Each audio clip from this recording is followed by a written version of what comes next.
Hello, and welcome back to the Playbook by Absa, our video series where we engage with experts shaping the future of banking in Mauritius and Africa.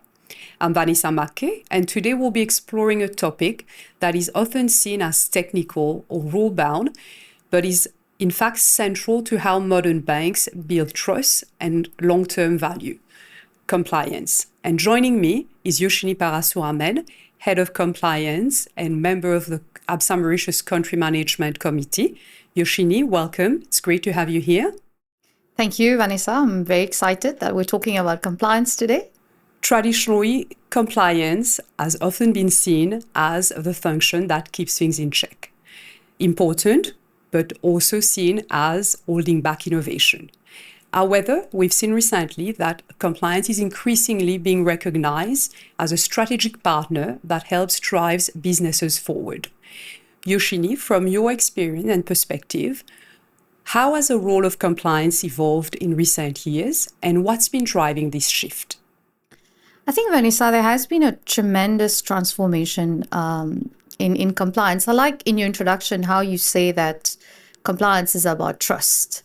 And I think this is where it starts. However, the way compliance is looked at previously is more like a tick box, a necessary function for regulatory adherence. And we often hear it, a barrier to innovation, agility, and a barrier to business. But I think over the years now, compliance has come about to become a more strategic partner. And the reason why is because if you continue seeing compliance as a barrier, it will not basically then promote what you intend to do with compliance.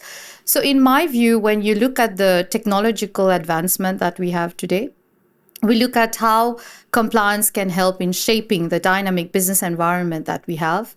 I firmly believe that we should move away from the perception of compliance being a barrier to business, but being a strategic partner. Then how do you, in your day-to-day role, balance that need for speed and innovation while maintaining strong controls and governance and ensuring that, we're doing things the right way?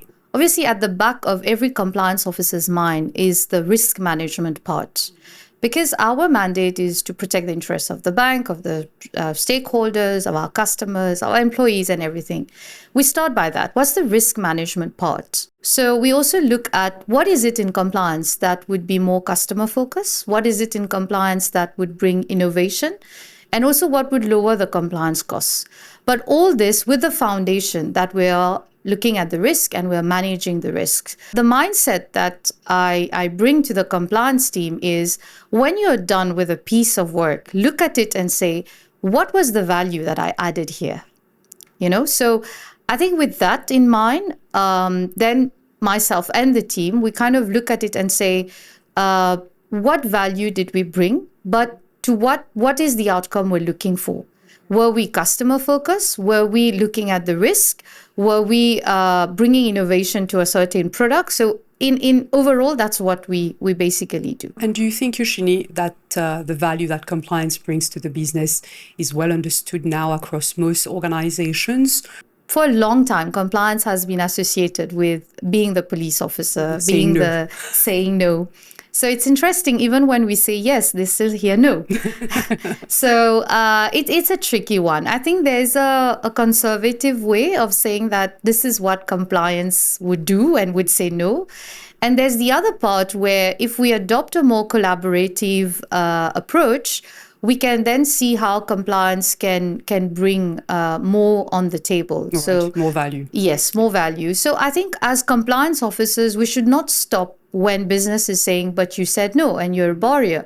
As compliance officers, we should strive at saying, I said no because, but I'm ready to say yes if you mitigate those risks. And that's the shift that we need to bring from the no to the yes. So now moving on, we've recently achieved the ISO 37001 recertification, which is an important milestone that testifies to our commitment to integrity and ethical conduct. Can you unpack what ISO 37001 is, what it sets out to achieve, and why is it such an important standard for an organization, especially for a bank where trust is everything?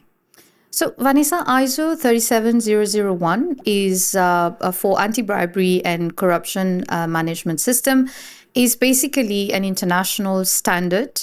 It provides a framework wherein the ISO certifiers would come and see whether you are adhering to that specific framework. When it comes to bribery and corruption, as you know, this is one of the major risks that we not only face as banks, but also as a jurisdiction. This ISO certification that we got is not only, in my view, like you said, a milestone, but we got it 3 years back. And now we've basically recertified. And I think that's the proud moment that we have, and being the only bank to have it at the moment. Now, why is it that important?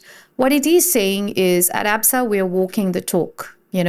So there's integrity, there's transparency, and the beauty about ISO 37001 is the assessment is not done with compliance officers, but the assessment is done with the directors, the tone from the top, and then from the directors, all the managers, supervisors, and the employees. So basically, everyone has a chance of being interviewed and assessed. Right. And once this is done, then they would come and check what you're doing. You're not just saying, but are you walking the talk? And what we could see, and I'm as a compliance officer, I'm extremely proud of it, is the ambassador of compliance is within within the banking industry, like within the bank. So, and I think that's the success of compliance, is not when people are being told what they need to do. It's about people doing it because they believe it's the right thing to do. And it's not just for the bank. I think if you look from a jurisdiction perspective, I think it's even great for Mauritius, for one of our banks to have the 37001. And if not, we need to have more banks to have it, because it gives our potential investors, the credibility of the jurisdiction and how they can come to us, and how the governance is being well safeguarded. Can you tell us, what does today a strong compliance culture actually look like in practice? And what does it take to build and sustain that over time in an organization? When I think of culture, it's the heartbeat for compliance. When we join as compliance officers, the one thing that is clear is we're also culture ambassadors. Mm-hmm. So a strong compliance culture, in my view, is where people would do the right thing instinctively. Right. As opposed to looking referring at a procedure and procedures. Exactly. So when someone is looking at something and saying, do I need to do this? And why am I doing this? Mm-hmm. As opposed to saying which section of the policy says I need to do this. Right. This is where where your culture is. And when I look at Absa, the important thing is compliance ambassadors are not people from compliance. Mm-hmm. Compliance ambassadors is basically your everybody who is practicing. Exactly, your frontline. And when we talk about a strong compliance culture, I think it's how you take compliance, ethics, and governance, and how you weave it into your everyday decision making. Okay. And how, but it should not be separate from this is compliance and this is business. Right. I think it's an amalgamation of both. At the end of the day, when you look at it, it's important that you are telling yourself, did I do the right thing? And if I didn't do the right thing, or if I see someone not doing the right thing, how do I then open up and bring it about? Mm-hmm. So strong compliance culture, in my view, is about effective communication around your compliance goals, having conversations. Mm-hmm. It is also giving a psychological safety to people who think that there is a misconduct or there is something wrong, but to also come and talk about it. That psychological safety is extremely important. But a strong compliance culture is also about how do you drive your business goals. Mm-hmm. It's not just about ticking the boxes to say we're doing everything right. Exactly. Right? We're a profit organization. So we need also to make sure that that culture is also bringing about how do we drive the business goal. You've spoken a lot about the awareness and the training and having open conversations. Is that something that you've seen that in practice, when people have concerns about certain situations, how safe do they feel to speak up? And what kind of culture do you need to create that psychological safety that you've spoken about, Yoshinee? I think it all starts with knowing your people. It's extremely important. So through ongoing training and awareness, and I'm saying that it should not be just a system-led training. Okay. Right? It should be a face-to-face training where you go and you explain the importance of compliance and all that. And from there, Vanessa, what is important is when someone comes and report a certain misconduct, what is important is what actions do we take? Okay? And how do we inform that person that these actions were taken? Have been taken, you know? And what is important is it should not be an exception. It should be a consistent way of behaving. So it's a lot into what actions you take.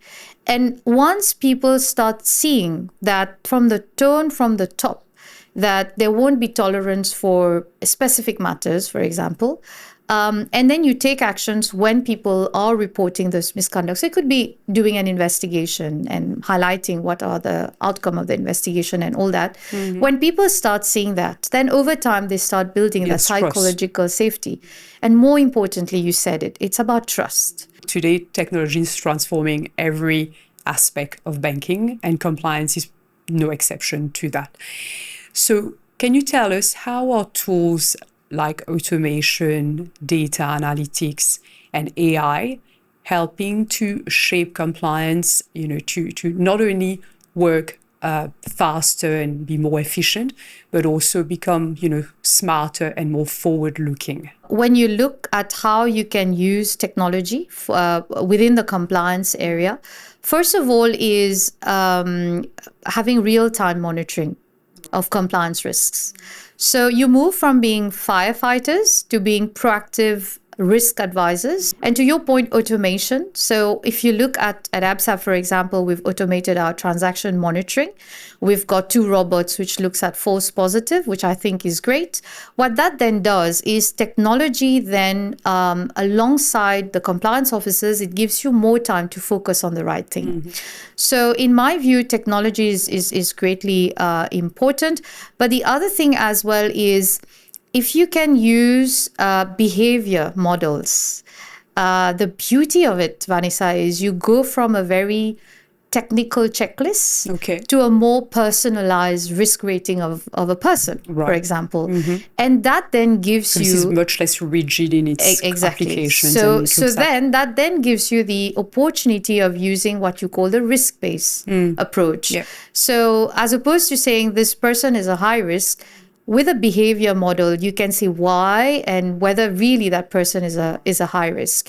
And I think the other thing is it's data insights, as opposed to looking at regulatory adherence from that side, but you look at your data. How can your data then guide what compliance risks you face? And from there, what is the focus and the resources that you need to apply to that? And basically then what it helps you do is lower your compliance costs. The other thing is RegTech. I think it's important that you use AI to kind of tell you about not only the evolving regulatory landscape, but how they can pick the changes and how you can then model that into your existing framework and see how a particular change in the regulation can bring about an opportunity. How this can also be a threat. Not just a risk, but also potentially an opportunity. Exactly. And the other thing that I see is the human mind can do so much with fraud monitoring, for example. But when you put in robots and the AI and machine learning... The computing power is just Exactly. The power is of, for example, diminishing false positive and all that. So, and when I look at it, my personal vision is we need to be a hybrid and a total hybrid. And we need to use technology more and more. And I'm very excited. I try and see how we can, for example, how our assurance testing can move from that manual process to an absolute data-led assurance testing, how we can use robots to help us do the ongoing monitoring. So Yoshinee, what new skills or capabilities do compliance professionals need nowadays in the digital age that we're living in? I think my personal view is being in the compliance profession now does not only require qualification in compliance. I think when you look at it, having a an understanding of how business work, how, for example, we are in banking, how banking works is extremely important for you to become a compliance officer. The compliance officer of today or of the future is not about reading the regulation, interpreting the regulation, but is about how do you use the regulation as an opportunity to make things bigger and better, whilst underlying making sure that we're adhering to the regulation. The other part is understanding technology and the use of technology to make sure that you're not just doing it manually, but how you're using technology to then advance, your compliance objectives, such as risk management. So a very deep understanding of the use of technology is extremely important. And I don't think a compliance officer should just limit himself or herself in understanding compliance. But we should navigate and get into the new areas that makes us, I would say, out of our comfort zone, such as now ESG, is an important component.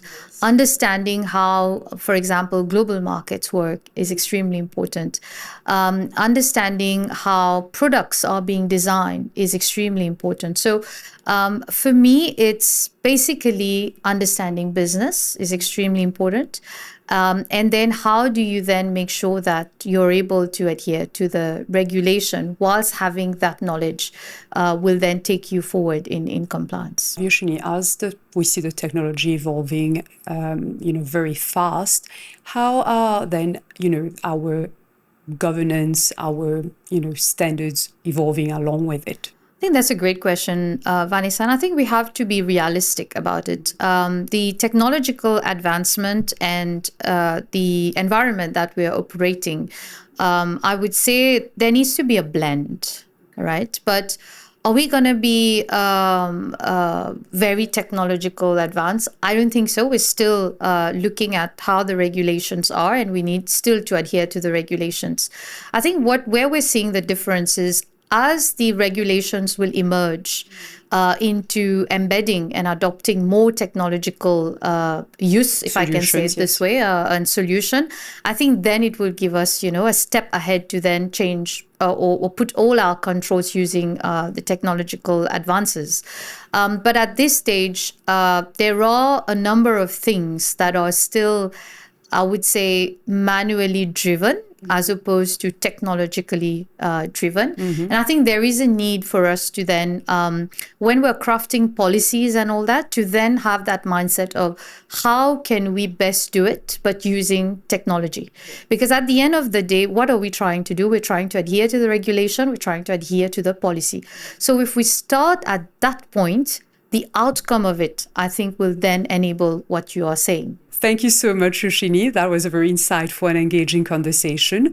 I think what stood out the most for me today is that compliance nowadays is not only about rules and regulations, but truly about empowering businesses to move forward, faster, smarter, and with greater confidence. Thank you, Vanessa. I think I really enjoyed sharing this conversation with you, but also sharing the perspective of how compliance can move from being a guardian of integrity to a catalyst for transformation. Thank you. Thank you very much. And to our viewers, thank you for tuning in.